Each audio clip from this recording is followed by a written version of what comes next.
Hello, ladies and gentlemen. How are you? I hope you guys are doing well. Welcome to Let's Talk with me, Joe Emilio, and as always, a guest on my show. And as you can see to my right, I have Phil Craig from the Cape Independence Advocacy. And we're going to have a very nice, interesting chat. Craig sent me two articles. The one I have linked both of them in the description below. I urge you all to go and give it a read. And the one we're going to get right into now, and obviously before we go too far into it, I want Craig, if you don't mind, to please, for the viewers who may not know who you are, just very quickly in a nutshell say, obviously, who you are, what you do. Hi, thanks, Joe. Nice to be with you.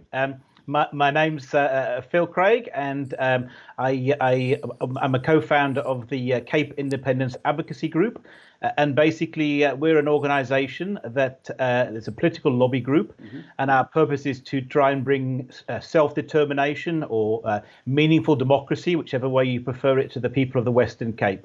Really, our mission is that the people of the Western Cape keep voting for one government with a set of policies and because of the configuration of South Africa, they get the party they didn't vote for and the policies they didn't want. And if that happened as a once-off, that would kind of be okay. But since that kind of is the way our democracy is configured, and it happens year after year and decade after decade, we just need to change that so the people of the Western Cape get the government they voted for. Absolutely. I would just like to address very quickly, we have already a few viewers commenting. Chico, thank you so much for tuning in and saying hi. Rochelle Bartley I think she's from the UK, so hello from the UK. And Carrie Parsons already commenting and saying how anyone could not support an independent Cape after the ANC's complete failure to do any good is beyond me. And I think a lot of us would agree in this conversation. So, like I said, I read the article. The one article that you published yesterday was very, very interesting. And if you don't mind, could you give us, as like I'm a 5-year-old, a very quick synopsis of that article? This is the article that was about the DA's slide towards self-determination, is it? Yes. Yeah. Okay. So basically, this, as you say, it was an interesting article, and it's just an observation which you'll see in the article is referenced, and I'm using direct quotes in there. So I'm not using my words. I'm primarily using the words of the DA themselves. And essentially, there's a conflict that's playing out at probably a lower level than most people realize. But essentially, the DA have actively decided that they're going to start pushing the boundaries of what they can and can't do under provincial government. And the ANC are obviously resisting them. And we've got these two different situations where clearly the situation in South Africa in general is going downhill. The ANC for maybe 15 years now has pursued policies that are can only end in one outcome, and unfortunately when things go badly, rather than recognizing that they took a wrong turn and correcting themselves, they just double down on what they did wrong in the first place, and that situation isn't really going to change. So I guess normal people, citizens of the Western Cape, we've recognised that hang on a second, things are seriously wrong here, and we don't vote for the ANC. And clearly the DA are not immune to that. They had their own challenges with coming up to the last election. And in this kind of newer era, and particularly with Alan Winde, who now is the new premier of the Western Cape, they kind of fairly nailed their colours to the mast in their referendum, where they declared that in lots of areas they were going to try and take as much power as possible back from central government, and to take that into the provincial government. They especially talked about the police. They talked about the transport sector, and they stated outright that they were going to defy the government if it imposed national health insurance on the Western Cape. Yes. And that's backed up with a number of court cases. The most famous one being the City of Cape Town, that is taking the national government to court because it wants to be able to purchase electricity itself, because, as they said, they don't trust Eskom to keep the lights on. And on the other side of that equation, you've got the ANC, who have this National Democratic Revolution. They believe in the centralization of power in Le Tuli House, the party and state working together and executing their mandate. So you kind of have these two conflicting situations.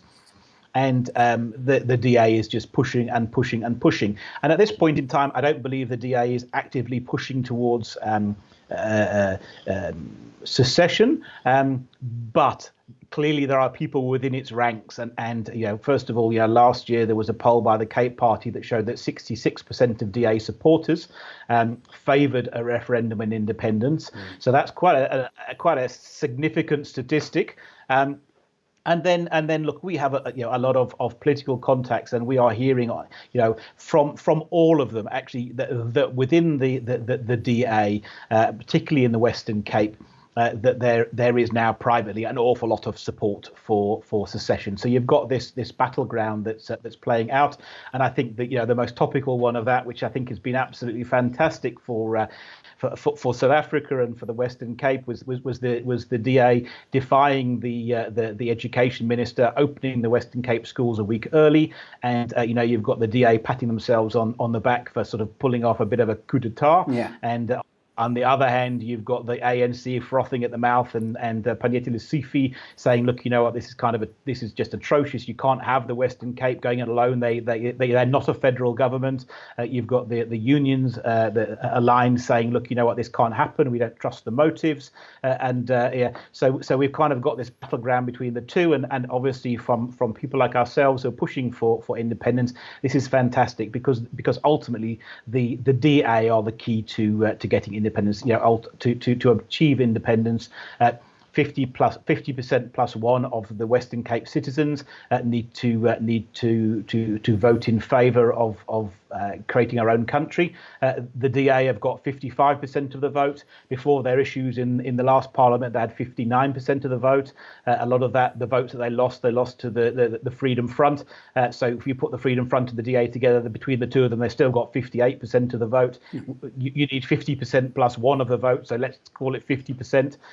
So actually, if everybody who voted for the DA and the Freedom Front voted for independence, then we would carry it at a canter, and that would set the Western Cape, as it then be called the Cape of Good Hope, would then have a real chance of being a first world economy, getting rid of the townships, creating a vibrant, centrally managed thing. And actually, the great thing is it's so full of potential. We all know it's full of potential.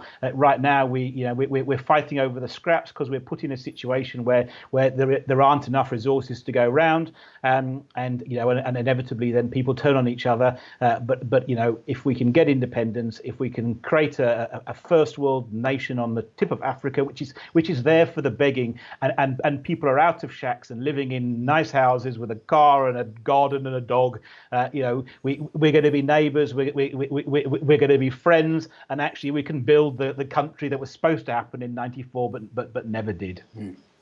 Yeah, again, like a very interesting article. I encourage everyone to go and give it a read. You mentioned in that article that there is a political, I don't want to say war. It's not that. It's like, but there is a political, like you touched on now, between the DA and the ANC. DA basically saying, "Stuff you, we're gonna do our own thing," and the ANC, kind of stomping their feet and like, "You can't do that." But I don't know. I don't see the ANC really putting up much of a fight, but just condemning what the DA has done. And you touched on a few things that I would like you to explain just a little bit more on, which is the Cape Party. Sure. Are you guys associated with them, or are you two different movements, so to speak? So we're completely different movements, but clearly we have significant areas of commonality. So there are a number of independence movements that broadly collaborate, but have very specifically and very different viewpoints. the Cape Party is a political party, so their purpose is political in nature. They're looking for political power. Yeah, they're not expecting to get 50% of the vote and be the government of the Western Cape. But they want to get seats in Parliament, and they want to have influence. And I think that's fantastic that there's a party there doing that, and they're pushing for independence. And obviously they are potentially, that's the purest form of power. Could they get 50% of the vote? They could just call the election, they could carry it out themselves, and it would be fantastic. But obviously that's a long shot and unlikely to happen in the timescales that we need. So, but they're a figurehead for the movement. It's a political party. People can go and vote for them, and it's a foil for the DA if the DA doesn't play ball. That's the bottom line. And we have a very good relationship with the Cape Party. We talk on a regular basis with the leaders of the Cape Party, but we aren't the Cape Party, and we have a different purpose, and we have slightly different politics. We're a political lobby group. And our real main purpose is to influence how the Western Cape thinks about independence. And where a lot of, so for example, a lot of the movements would be grassroots movements where they're trying to engage with members of public in social media and so on. And whilst we do that, it's not really our primary purpose. Our primary purpose is at a kind of a strategic level to bring this movement out of the dark into the mainstream. We're politically moderate. We want to do a number of things, but probably on the political front, our primary aim is not to take power ourselves, but to draw the DA, who have got a policy of silence, out into the open. So you've got this slightly strange situation that, despite this power struggle that's going on, the DA have a policy of silence. You'll see they never discuss independence. You just can't get them to do it. And given that 66% of their supporters, according to the Cape Party's poll, support independence, it's a quite slightly strange situation that you now, okay, it's a bit of a genie that the Cape Party, that the DA is kept in the bottle, and so one of our prime goals, and we don't make any bones about it, is to draw the DA out. When we have interviews like this, we highlight the contradiction of their policies. When we write newspaper articles, it's the same. We want journalists to pick up, and we want people to go and say to the DA, well, come on, play ball. What do you think? And for us, once the DA start as the government of the Western Cape, there will come a point in time where enough journalists are going to put them on the spot that they're going to have to come out of the closet, and they're going to have to say either they're in favour of this or they're not in favour of that. And as soon as the DA start talking about independence, then the people of the Western Cape will start talking about independence, and then we can get to a sensible debate. And we're Democrats. We desperately want independence because we think it's the best for the people of the Western Cape. But we accept the wishes of the majority, So if ultimately the people of the Western Cape decide this isn't for them, that's fine. But let's have the debate. That's our kind of thing. Let's get it out there. Let's discuss it. Let's get it into the newspapers. Let's get it onto the TV. Let's have our mainstream elected politicians saying, listen, as the people of the Western Cape, are we better off in South Africa, or are we better off as the Cape of Good Hope, our own country? And let's have that discussion, because I think it's only fair and reasonable to do it, especially in the context of what's happening with South Africa. South Africa isn't going to save itself, and the electorate of South Africa isn't going to unelect the ANC. So our future in South Africa is a grim one. It is the Zimbabwe or the Venezuela. That is what's happening. And so we have to look at how do we save ourselves from that. And independence is, in my opinion, the most sensible, logical, and achievable solution. Well, I have here, I knew I was going to get some people who, because I think you've experienced it as well, where I'm for one, I'm one that if it's as simple as like voting for it, I'll tell you, sign me up, where do I vote?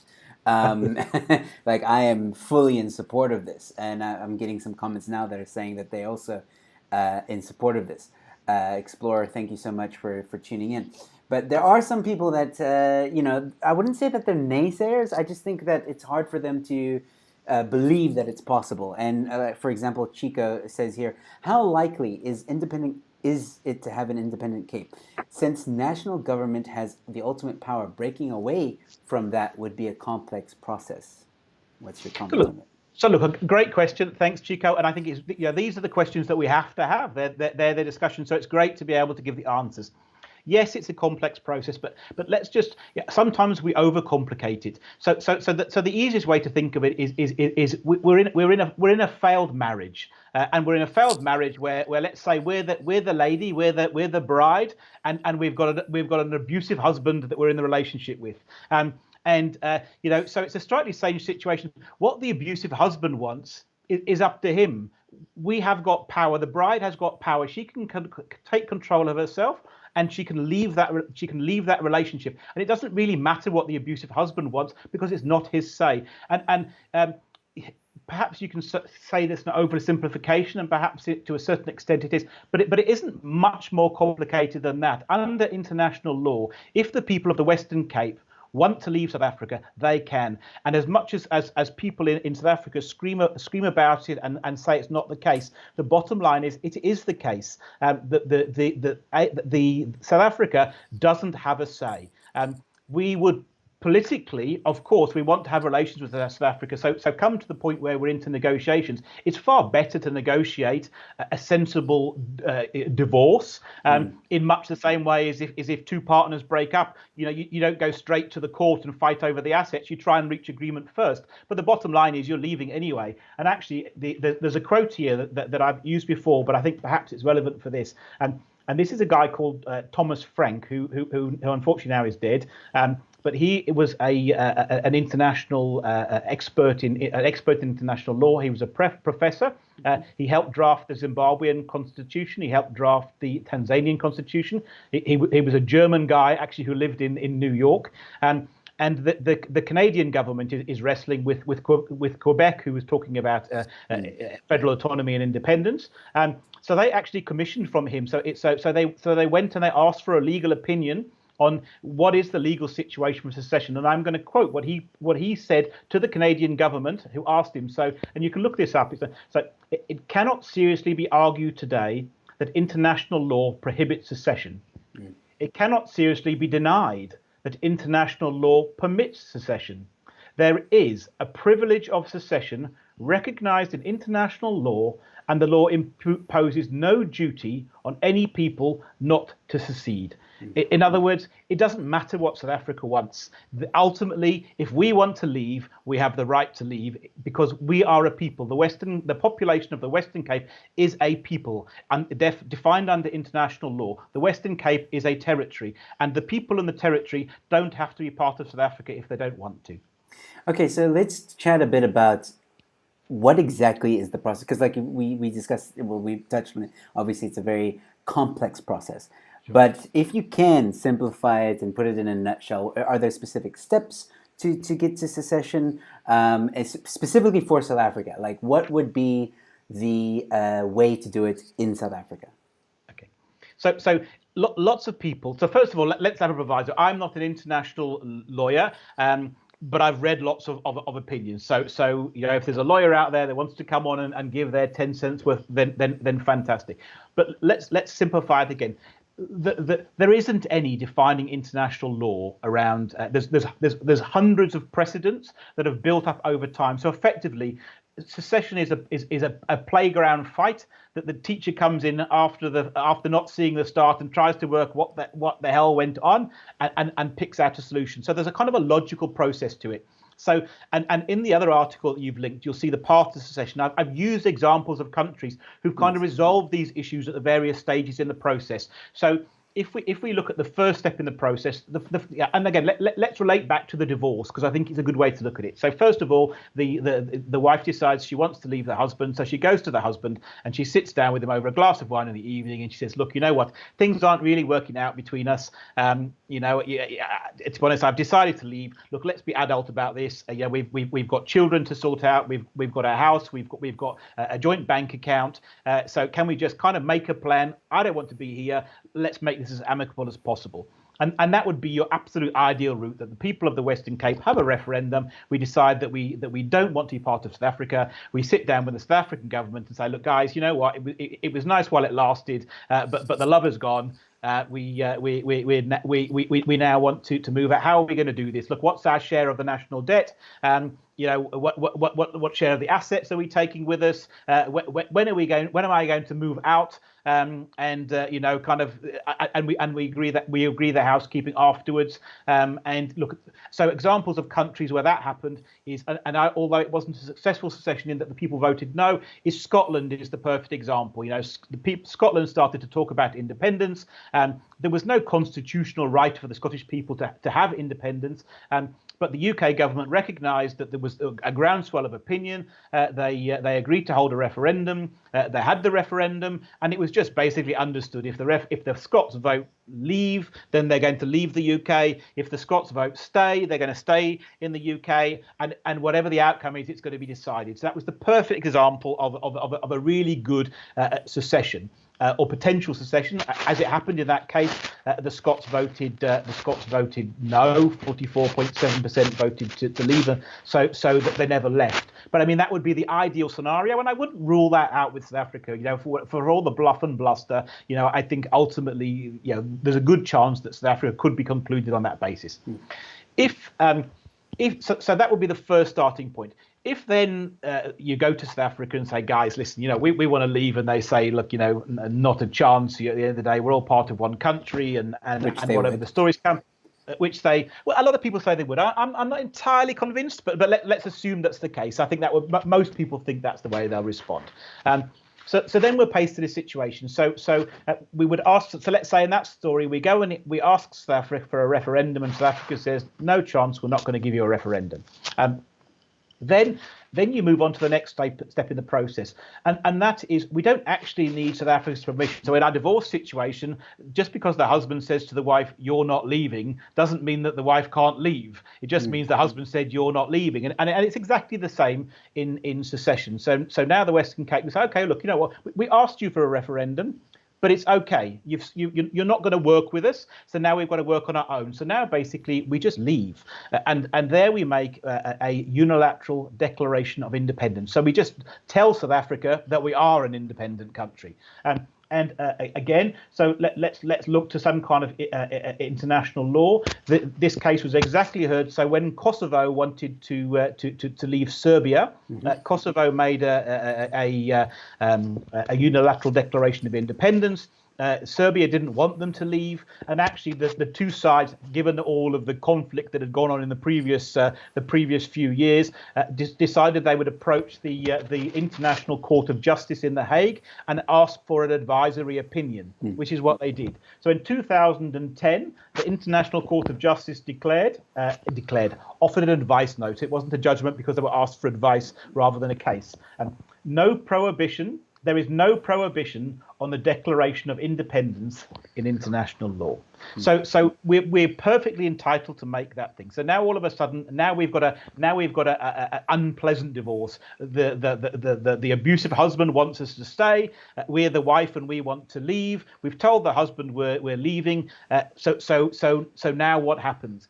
And in that situation, you go on to the next third of the process. So the bottom line here is then, you either become a country or you don't become a country, depending on what the rest of the world does.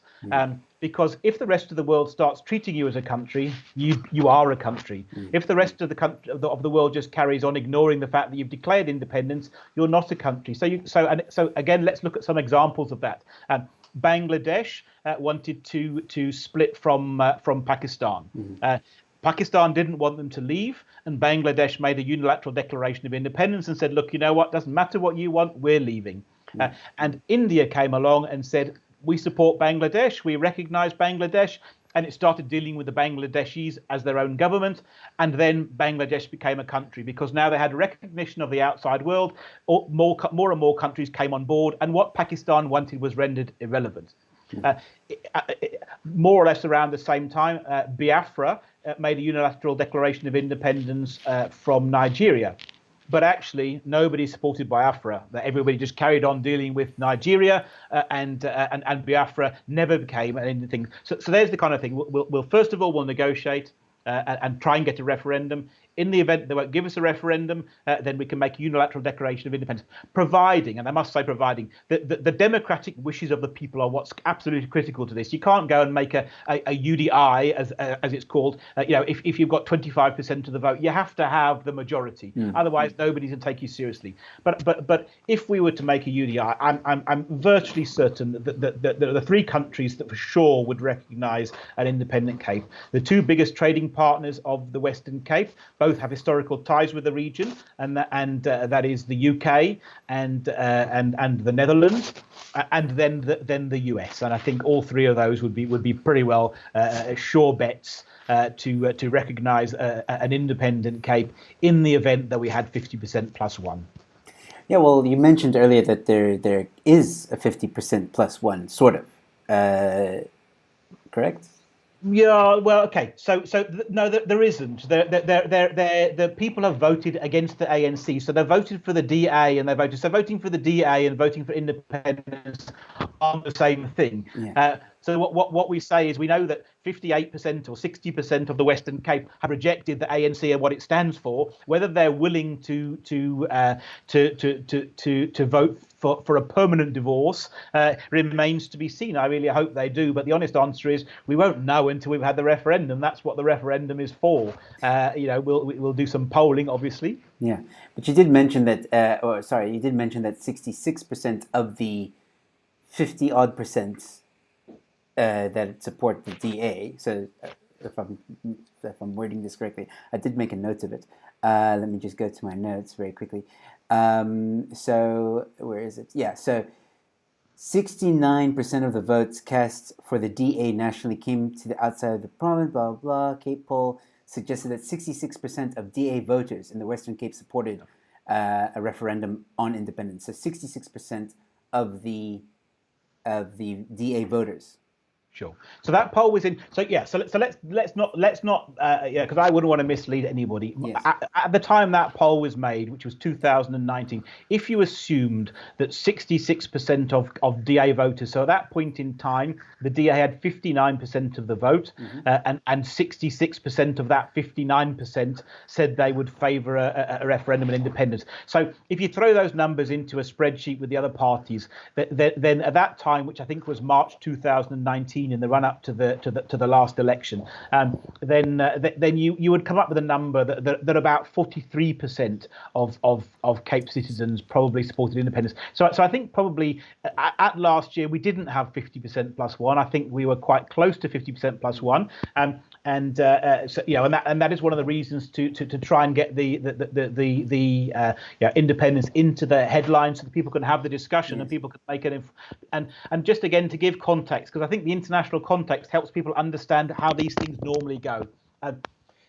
Both Scotland and Catalonia had independence movements that were polling at about 20% of the population of Scotland, and 20% of the population of Catalonia supported independence. And once the movements then started to get popularity, they started to become mainstream news. Within one election cycle, within 5 years, both of those countries moved from 20% to around 45% of the vote within 5 years. So that's what happens when you start at 20%. Here in the Western Cape, we're starting at 43% already. So I have absolutely no doubt that we can get over 50%. Whether we're at 50% now, we don't know. Actually, we're currently raising funds for a poll, and if anybody's out there listening who wants to contribute or sponsor a poll, then fantastic. That's one of the key aims of our group is to try and get more data about what people think, so that we can better understand the wishes of the people. Yes. I see people here are commenting like crazy, which is great. They're having a discussion. There was one comment that I wanted to also bring up, but in the meantime, while I look for it, I think what's also important to also maybe to explain to us. So, what we actually need is 50% plus one. What do you mean by plus one? Okay, so if you had 50%, it would the electorate would be exactly split. So as soon as you've got 50% plus one, the other side of the electorate's got 50% minus one. So you've got a so you've got a majority, an absolute majority. It's not a tie of 50%, 50%. You've got just over the 50%, and the other party, the remain vote has got just under 50%. So you've got more votes. So referendums on independence are decided on a straight majority. It's not like 2/3 of the people must vote for this or 70% must vote for that. Referendums are traditionally voted on a straight majority. All right. So I remembered now the question I wanted to ask you as well. Do you think the lockdown has improved your chances of getting your the message of Independent Cape out? I don't think that I know it. if I talk to all of the independence groups, we can't keep up. Our mailboxes, our contact forms are overflowing.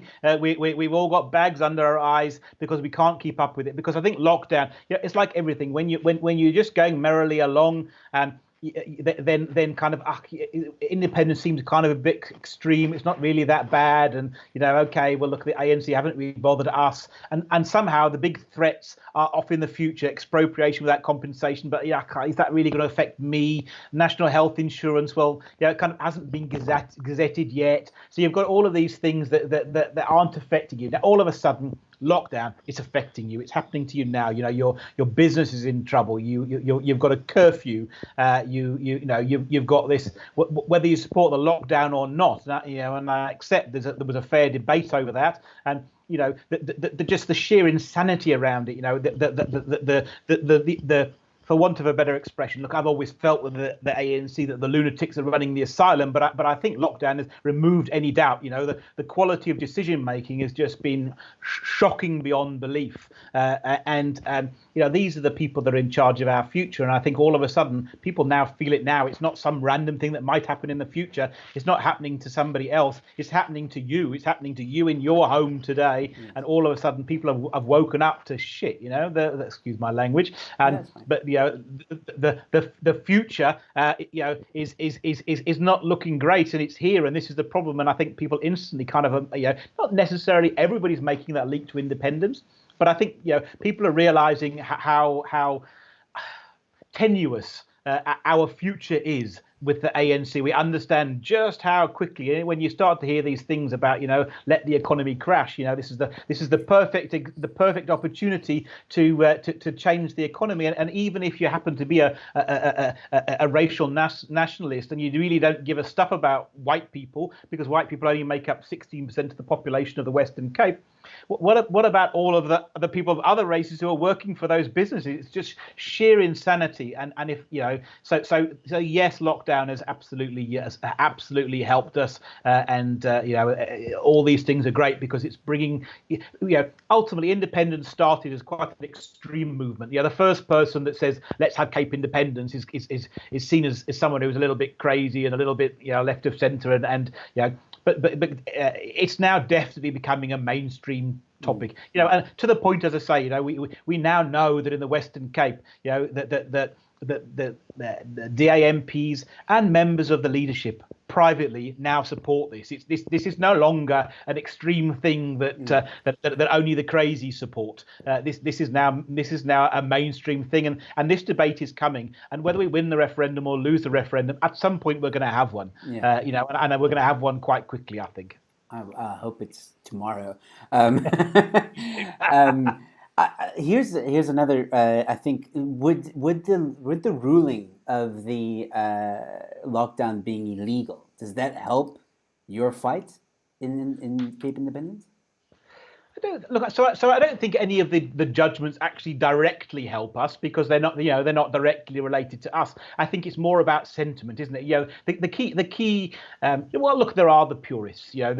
Perhaps those people that first started the movement were purists, and you've got people who are very much about decentralization and forms of government and so on. But I'm not one of those. I don't think most people in the Western Cape are. I am not an idealist. I'm a pragmatist. I want to know what's best for me, what's best for my children, what's best for my friends and the people in my sphere of influence.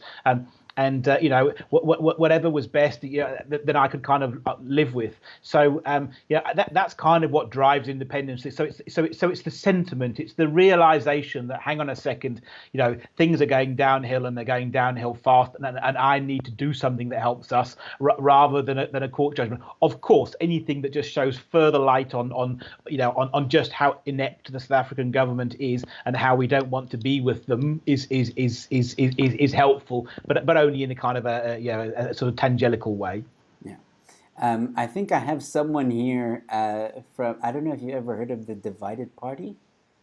Uh, Um, I've briefly chatted with the guy from the Divided Party on Twitter. I don't know too much about them, but I have yes, I've briefly come across them.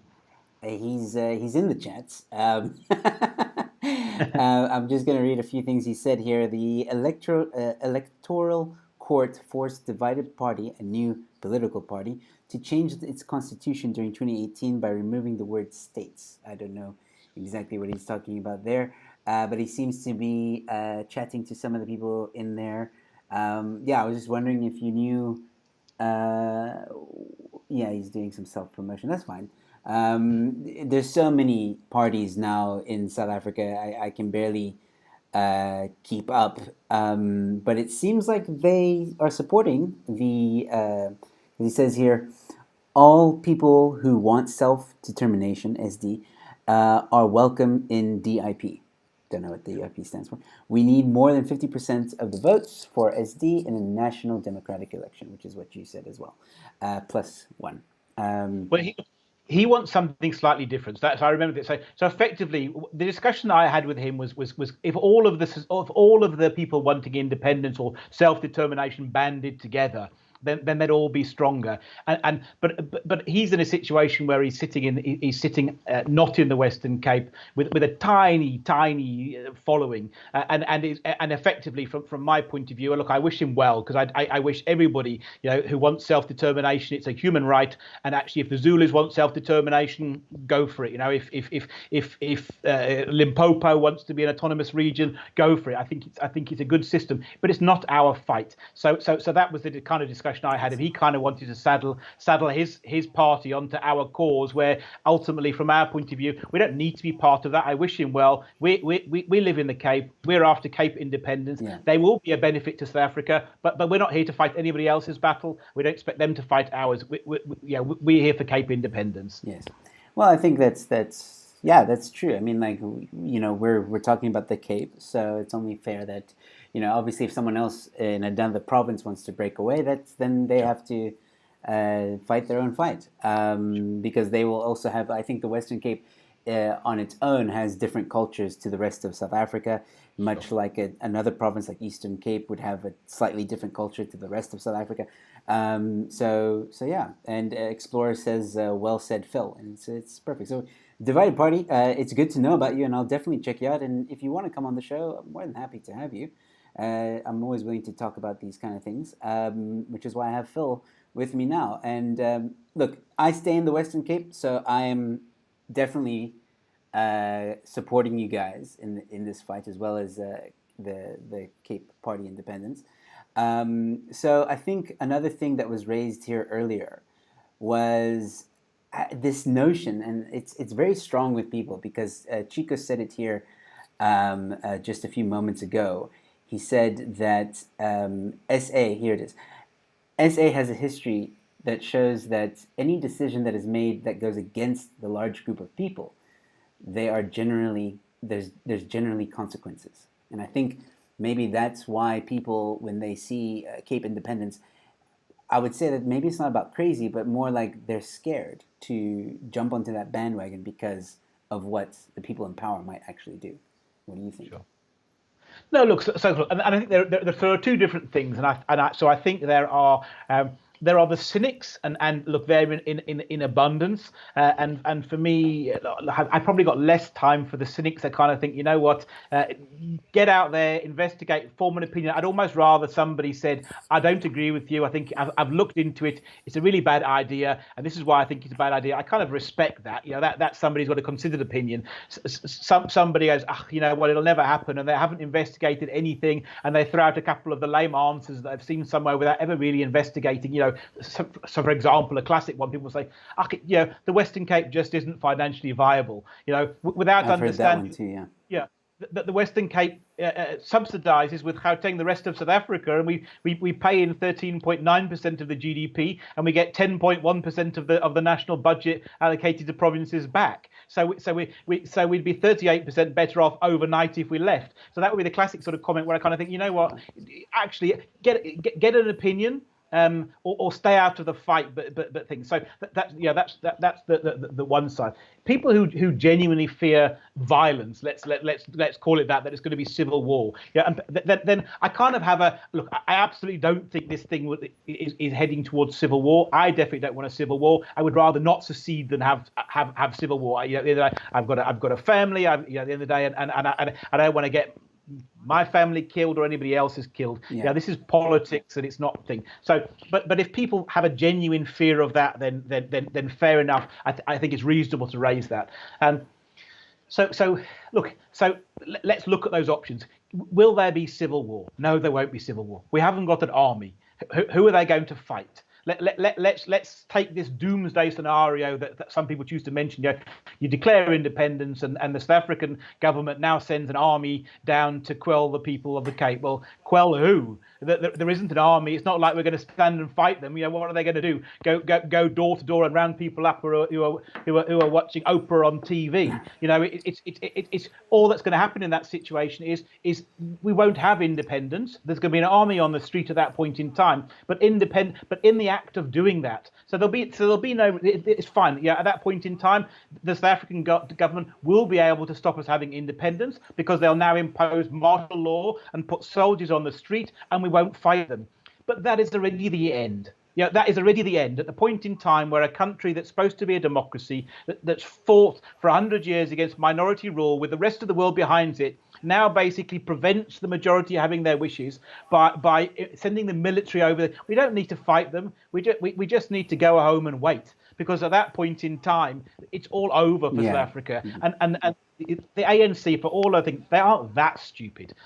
So for my mind, it's first of all, it's fine. It's not going to happen. There's not going to be a civil war. But actually, were they to come, we have no intention of fighting back. We're Gandhis. We're gonna sit down and drink a beer and eventually, what are they gonna do? So I don't think you need to worry about that. Yeah, it's a very good point. I didn't actually think of that, because they would show their hand, and then because they always say, "Oh, we're democratic. Where we live in the whole democratic movement type of thing." And the moment they show their hand like that, that's not a democratic thing. And I did read I think in one of your articles you mentioned that our constitution in South Africa has left the door open for secession. It's not that it's against our constitution to do so. Correct?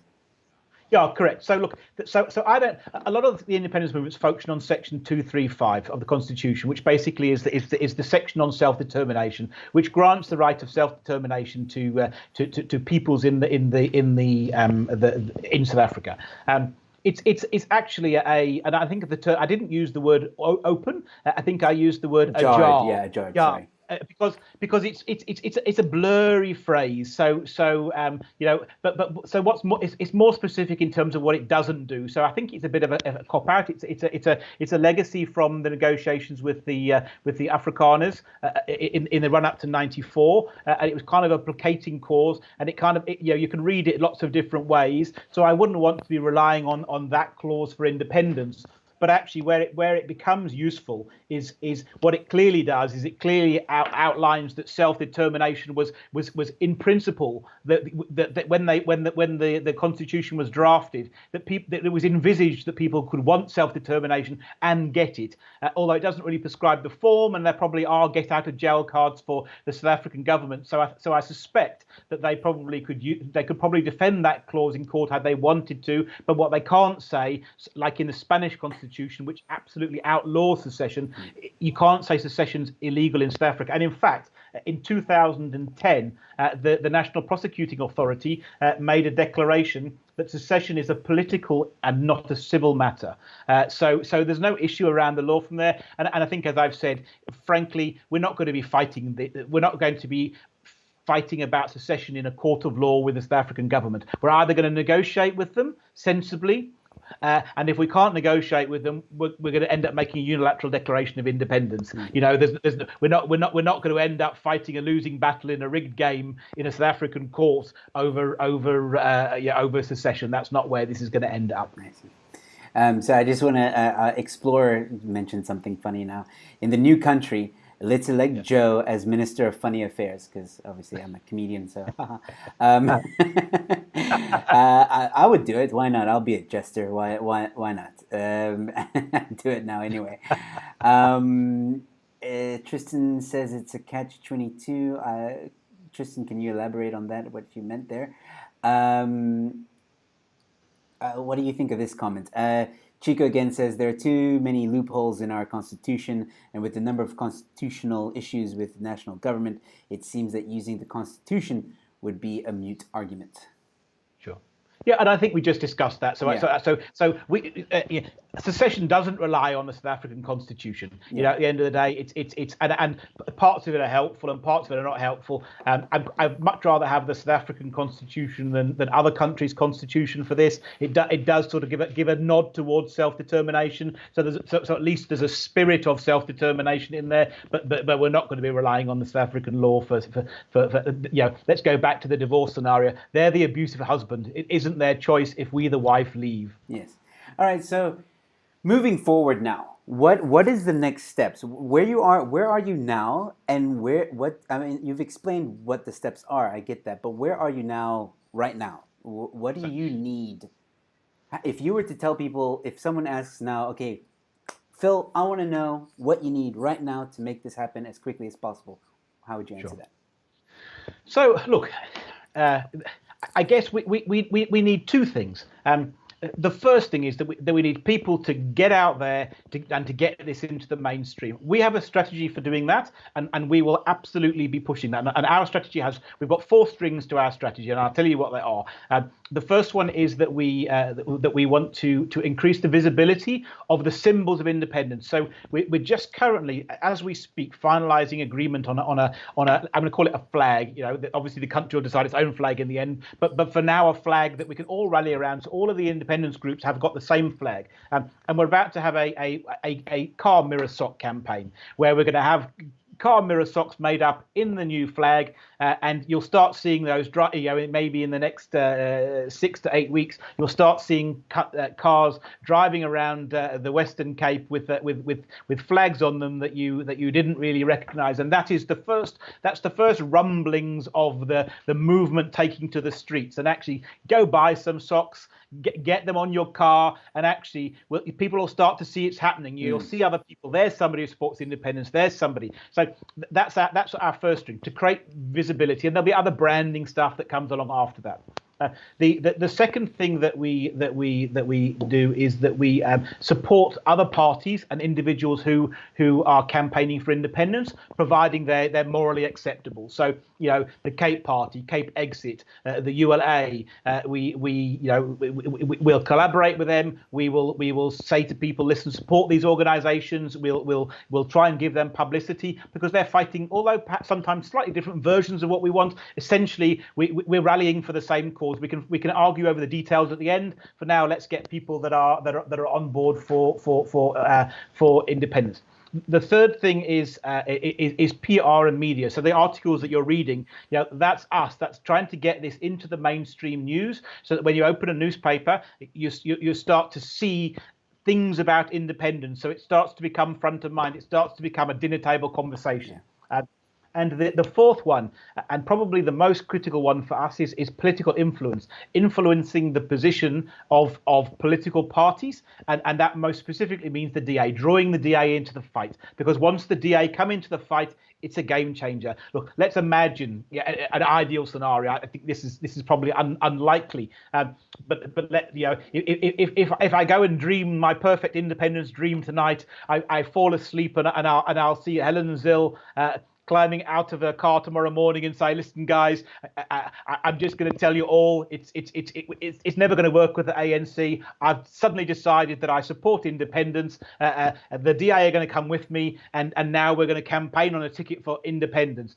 At that point, it's going to happen. And we're not going to get to that point straight away. But what we are going to start doing is we're going to draw the DA into this debate. We're going to get into a situation where me or somebody else is sitting on TV, and somebody from the DA is sitting opposite me, and we're having a debate about independence. And then they've got to justify why independence isn't a good idea. And actually staying silent is on one thing, but trying to explain to people how we're better off in a union with South Africa is a really hard sell, which is why, yeah, that is a hard sell. I've used this example before, but my mum's a maths teacher. And I don't know what you did at maths, but whenever I asked my mum, listen, did I get my homework right? She would never give me the answer. She said, well, just do the sum in reverse. And if you do the sum in reverse and get back to the number you started with, then you've got the right answer. And we use this example for Cape independence. So let's reverse the question. Let's not ask people, would you leave South Africa? Would you form an independent Cape? Let's imagine we are an independent Cape and we're doing really well and we're a first world country and we've got a free market system and the DA is in charge and everything's working hunky-dory. And the ANC is this disaster next door with the highest unemployment rate in the world, with more people on benefits than people that are working, with dysfunctional municipalities everywhere, with a third of the third of the nation's GDP having been stolen, with political elites in Lamborghinis and multiple mansions. And say, would you vote in a referendum? Let's vote for the people of the Cape. Do you want to give up first world status and the DA and throw your lot in and be managed by the ANC?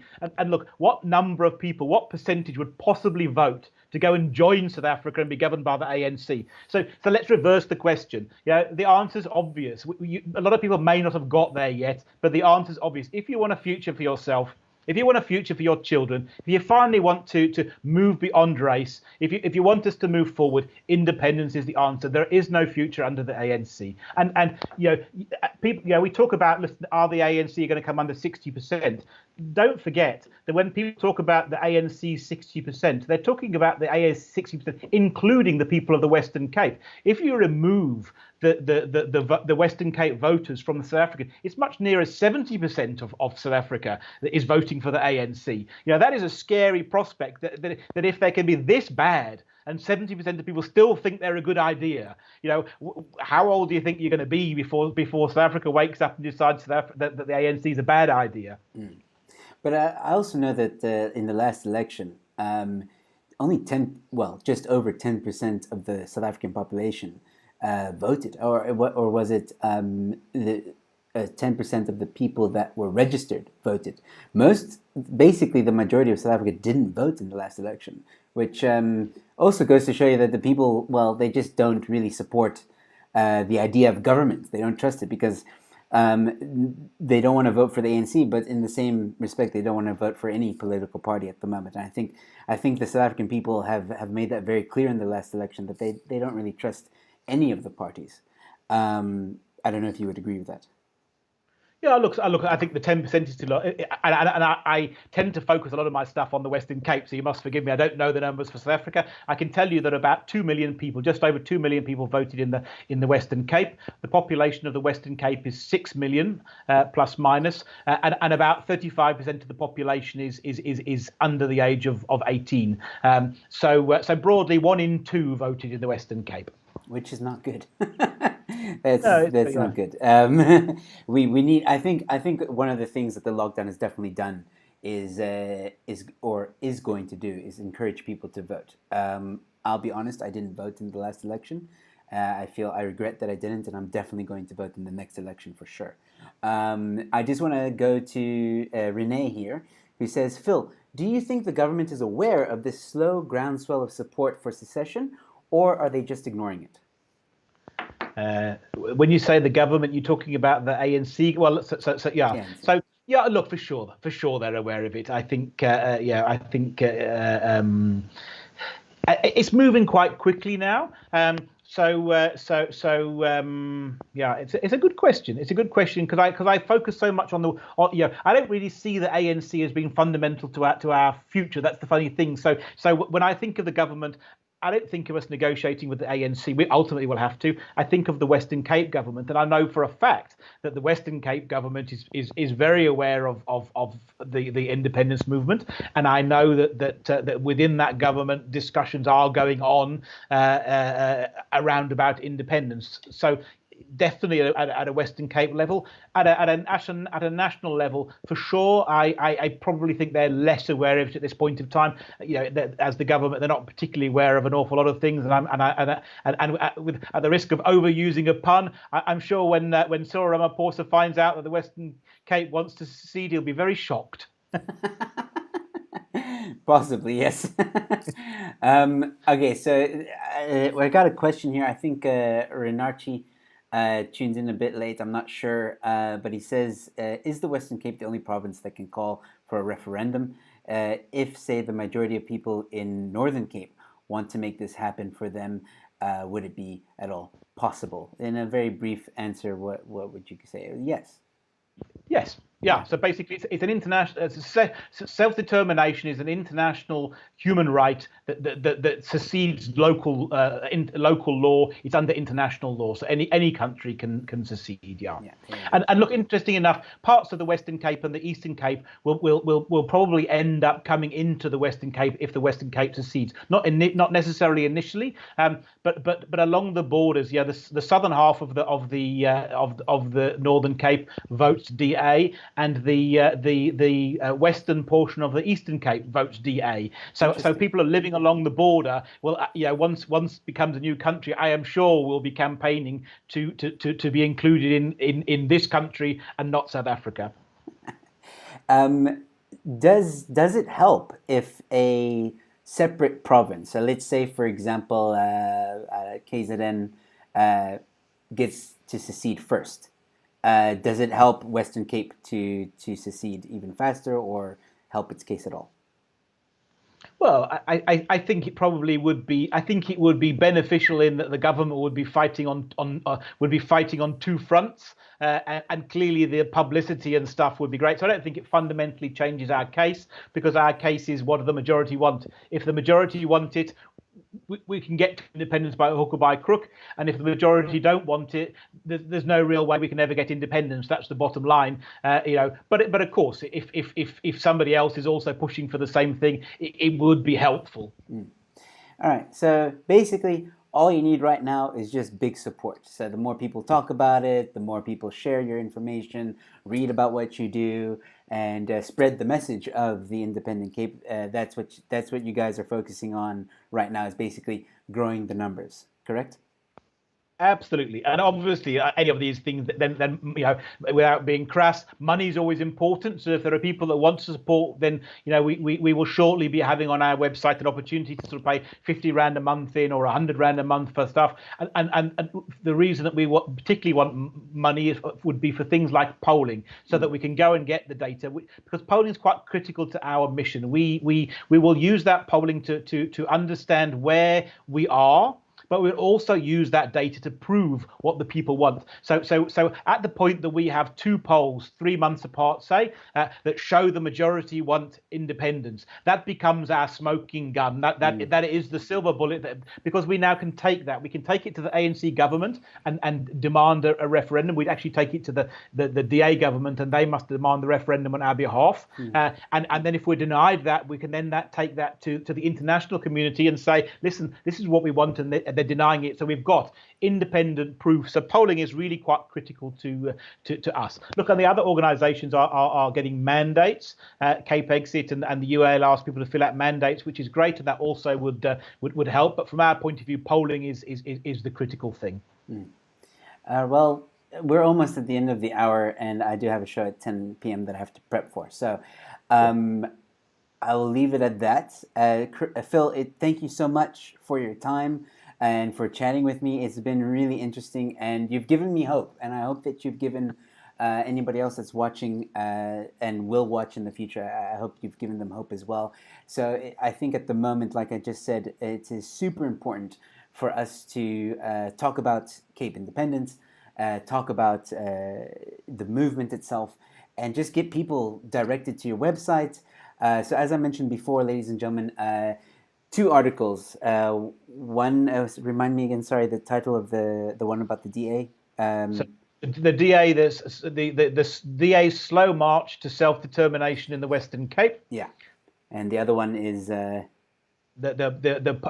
path to independence. So the path to independence is on our website as a blog, and if you want to go and see the DA's slow march, then that's published on the Rational Standard and on the Mail and Guardian's Thought Leader. Yeah, but they're also linked right below in this description, as well as the Cape Independence website. So please share this video. Let people know. I'm sure we answered quite a lot of people's questions, and I'm sure, Phil, if people go to the website, they can ask you plenty of questions. You have a lot of information on your website anyway. Frequently, I mean, I think there's a lot of content on Phil's website, along with other interviews that Phil has done with other YouTubers and other people. It's also there on their website. So please, guys, go check that out. Please tell people about this. You definitely have my support, Phil. So we'll definitely be in contact much more often. And yeah, I'll help in whichever way I can. Trust me. So once again, thank you so much for coming on to my show. Thank you to everyone who tuned in. I hope you enjoyed it. And like I said, please spread the news, spread the word. And if you've just tuned in, sorry, you're at the end. But I do have another stream later on in half an hour. I'm going on a stream with a ex-military man, Chris Wyatt, and we're going to talk about the myth of Trump. And I'm going to leave it at there. I'm going to let you guys be intrigued by that and come and join in on that stream at 10 o'clock. But with that being said, Phil, once again, thank you so much. Thank you very much, Joe. It's been a pleasure. Awesome. And for the rest of you, if I don't see you at 10 p.m., I'll catch you at the next one. Cheers and good night.